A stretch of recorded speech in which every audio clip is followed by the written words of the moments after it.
ಬೀದರ್ನ ATM ದರೋಡೆ ಮತ್ತು shootout ಪ್ರಕರಣಕ್ಕೆ ಸಂಬಂಧಪಟ್ಟಂತೆ ರಾಜ್ಯವನ್ನೇ ಬೆಚ್ಚಿ ಬೀಳಿಸ್ತಾ ಇದೆ ಈ ದರೋಡೆ ಅಂಡ್ ಶೂಟೌಟ್ ಕೇಸ್.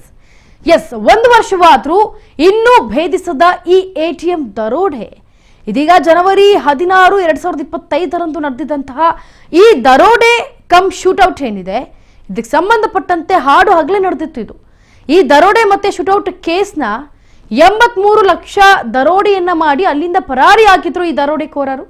ಆದರೆ ಬೀದರ್ನ ಶಿವಾಜಿ ವೃತ್ತದ ಬಳಿ ಇದೀಗ ನಡೆದಿರುವಂತಹ ಘಟನೆ ಇದು. ಬೀದರ್ನಲ್ಲಿ ಶಿವಾಜಿ ವೃತ್ತ ಇತ್ತು, ಆ ಒಂದು ಎಟಿಎಂ ಹತ್ರ ನಡೆದಿರುವಂತಹ ಘಟನೆ ಇದು. ಸಿಎಂಎಸ್ ಏಜೆನ್ಸಿ ಸಿಬ್ಬಂದಿಗಳ ಮೇಲೆಯೂ ಕೂಡ ನಡೆದಿದ್ದಂತೆ ಶೂಟೌಟ್ ಇದು.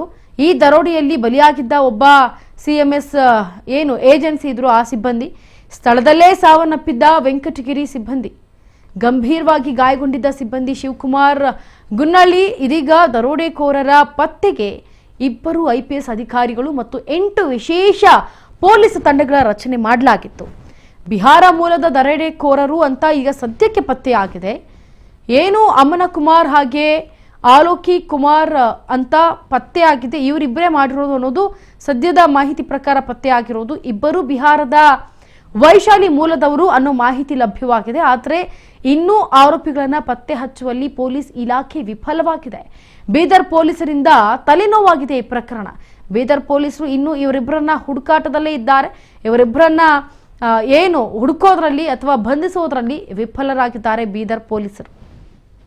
ಎಸ್ ನೋಡಿ, ಬೀದರ್ನ ಎಟಿಎಂ ದರೋಡೆ ಮತ್ತೆ ಶೂಟೌಟ್ ಪ್ರಕರಣ ಅಂದ್ರೆ ಬರೀ ದರೋಡೆ ಮಾಡಿ ಸುಮ್ಮನೆ ಹೋಗಿಲ್ಲ, ಅಲ್ಲಿ ಬಂದವ್ರಿಗೆ ಅಲ್ಲಿ ಅಥವಾ ಕೇಳಿದವ್ರಿಗೆ ದರೋಡೆ ಮಾಡುವಾಗ ಆ ಏಜೆನ್ಸಿಗಳೇನಿರ್ತಾರೆ ಅವರಿಗೆ ಶೂಟೌಟ್ ಮಾಡಿರೋದು. ಸೊ ಇದು ದರೋಡೆ ಕಮ್ ಶೂಟೌಟ್ ಪ್ರಕರಣಕ್ಕೆ ಸಂಬಂಧಪಟ್ಟಂತೆ ರಾಜ್ಯವನ್ನ ಬೆಚ್ಚಿ ಬೀಳಿಸಿತ್ತು 1 ವರ್ಷದ ಹಿಂದೆ.